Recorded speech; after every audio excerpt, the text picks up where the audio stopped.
Esse vídeo é só para a gente ver a parte de opcode fetch da microarquitetura Nehalem da Intel. O fetch é muito importante e a gente tem vários estágios de pipeline dedicados só por fetch, de tanto que ele pode impactar no desempenho. Então vamos olhar com cuidado essa parte. Tá joia.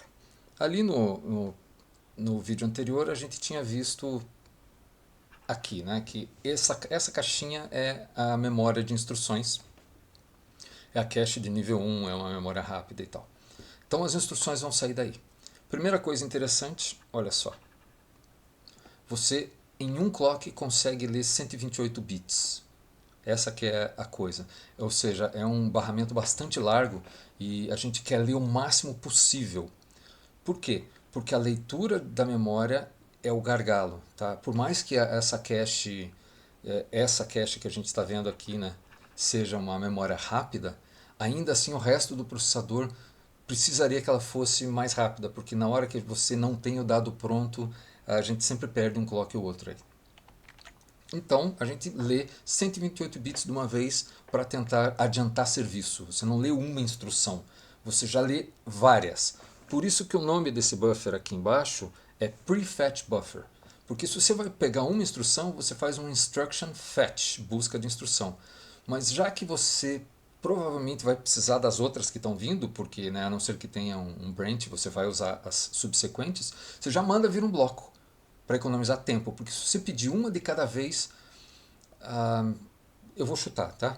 Mas eu chutaria que você perde um, dois clocks se você fosse pedir uma de cada vez. Então você já perde um blocão. Vamos ver com detalhes isso aí quando a gente for estudar memória cache, como que funciona. Aí eu acho que fica mais claro para vocês.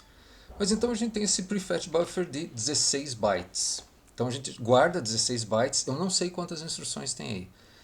Mas aí a gente vem aqui para baixo. Esse cara aqui eu acho particularmente esquisitão. Pre-decode Instruction Length Decoder. Pre-decode quer dizer que a gente não vai decodificar.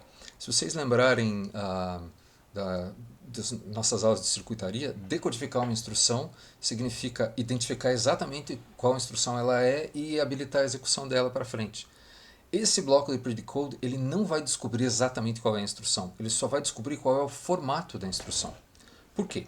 Porque ao contrário do MIPS, que é SUSE, que só tem três formatos, tem o R, o I e o J e acabou, na Intel você tem vários formatos. E cada instrução pode ter um tamanho diferente. Essa que é a treta. Então você tem instruções muito comuns que são de 1 byte, 2 bytes, 3 bytes, 4 bytes, 5 bytes. Mas você tem mais instruções, tem instrução de 7 bytes, de 11 bytes, você tem instrução de até 17 bytes, o que é interessante porque daí nem cabe nesse buffer de prefetch aqui em cima, né? Eu fico imaginando que daí você tem que cortar em duas leituras para conseguir executar o negócio, que coisa bizarra. Enfim, tá, por isso que tem um Instruction Length Decoder. O que esse bloco vai fazer? Ele pega os 16 bytes e marca onde começa e onde termina cada instrução. Você pode ter tipo assim, ó, a primeira instrução tem 1 byte, depois tem uma instrução de 3, daí tem mais uma de 1, daí tem outra de 3. E ele separa essas quatro instruções e em cada uma dessas entradas aqui, ele coloca as potenciais instruções que ele encontrou no bloco. Por isso que chama de Instruction Length Decoder Predecode. Ele precisa olhar o opcode da instrução para saber o tamanho dela, daí ele pega essa instrução, o número de bytes, e passa para frente. Próxima instrução, mesma coisa. Olha o opcode, descobre o tamanho, separa do fluxo e manda para um outro barramento. Então, aqui, nessas setinhas, a gente tem as instruções separadas. Agora sim, porque antes a gente tinha as instruções todas emboladas num bloco de memória, agora a gente tem uma instrução por barramento. Aí aqui acontece uma coisa. Não, aqui está legal ainda. Porque aqui a gente tem uma fila de instruções. Agora você tem uma estrutura bem. Né? É uma lista de instruções que precisam ser executadas. Até 18 instruções, o que é sempre bom, como eu falei, a leitura de instruções demora, então se a gente pode guardar até 18 instruções é bom. Instruções x86, quer dizer que é do assembly da Intel. Alignment tem a ver com se ela está no endereço par, no endereço múltiplo de 4, tem uns detalhes para se considerar aí, que eu vou pular sem vergonha nenhuma. E aqui embaixo tem um negócio engraçado que é o MacroOp Fusion. MacroOp, tá? Deixa eu tirar esse troço. MacroOp é o jeito que a Intel chama as instruções deles. Então tem instruções x86 e MacroOp são a mesma coisa. Tá? É só o jargão de implementação que eles usam. E ele faz fusão porque às vezes acontece na execução de um programa e por artefatos de compilação ou né, saltos e coisa assim, você acaba tendo umas instruções adjacentes que podem ser simplificadas por uma instrução mais eficiente. Eu só conto isso porque está ali, né? Não é um troço que você precisa saber, mas isso é uma coisa que acontece mesmo. Tá? Quando eu aprendi Assembly, eu codificava na mão as instruções e a turma lá logo aprendeu que tinha umas instruções que dava, tipo, se essa instrução segue a outra, dá para trocar elas por uma só. E eu sigo uma regra lógica, né? Se está implementado na microarquitetura da Intel é porque vale a pena. O que está aqui, que a gente está vendo nesses blocos, é porque dá ganho de desempenho. Tá? Então, dessa fila de instruções aqui, as instruções passam para a execução aqui embaixo. Então, tipo, daqui para baixo é a execução das instruções. Última coisa que eu preciso falar, então, nesse pedaço de... última não, né? Dá para falar um pouco ali mais para frente, mas tá. Tem esse cara aqui, né? Olha que gracinha. Esse é o Branch Prediction. Por que ele está aí? E eu discordo um pouco, tá? Esse diagrama em blocos nunca são oficiais, eles sempre são alguma aproximação, porque os fabricantes não divulgam, eles divulgam coisas similares e coisas com menos detalhe. Eu ainda acho que tinha que estar aqui, ó, no prefetch, que para mim é onde faria sentido. Mas, né? Não sei, eu nunca projetei um previsor de branch de um microprocessador desses assim para saber como que ele funciona lá na entranha, né? Mas vamos ver o que ele está fazendo. Por que ele está aqui? Porque aqui, nesse ponto aqui, é onde a gente está fazendo a leitura da memória. Então, por que eu acho que ele tem que estar ligado no prefetch buffer? Porque o prefetch é o cara que assim, tipo, ó, aqui tem um branch. Tá, eu busco desse lugar ou busco desse lugar? Não sei. Aí eu preciso do previsor de branches me dizer assim, olha, chuta esse aqui. Daí você pega e carrega a memória do destino calculado.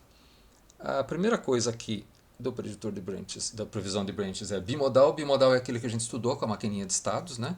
Então, dentro dessa microarquitetura da Intel tem aquela maquininha de estados e tem uma palavra que diz que é global barra bimodal.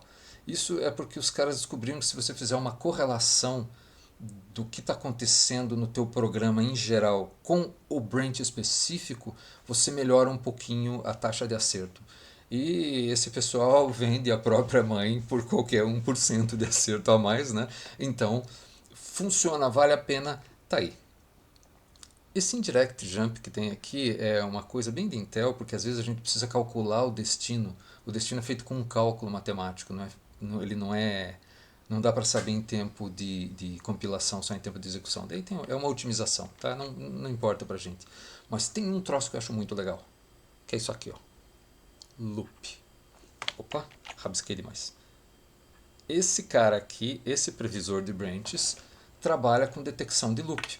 Detecção de loop é um troço que a ideia faz sentido para mim. Você tem. O cara tá lá pulando, você vê assim, ó, ele pulou. Ó, ele pulou de novo, ele pulou de novo. Cara, isso aqui é um loop. Então não é tão difícil de você descobrir que está acontecendo um loop dentro do programa. É só você pegar um pedaço do circuito e ficar vigiando o cara. A coisa interessante é a seguinte: ele conta quantas vezes o loop está executando. Por quê? Vamos dizer que você tenha.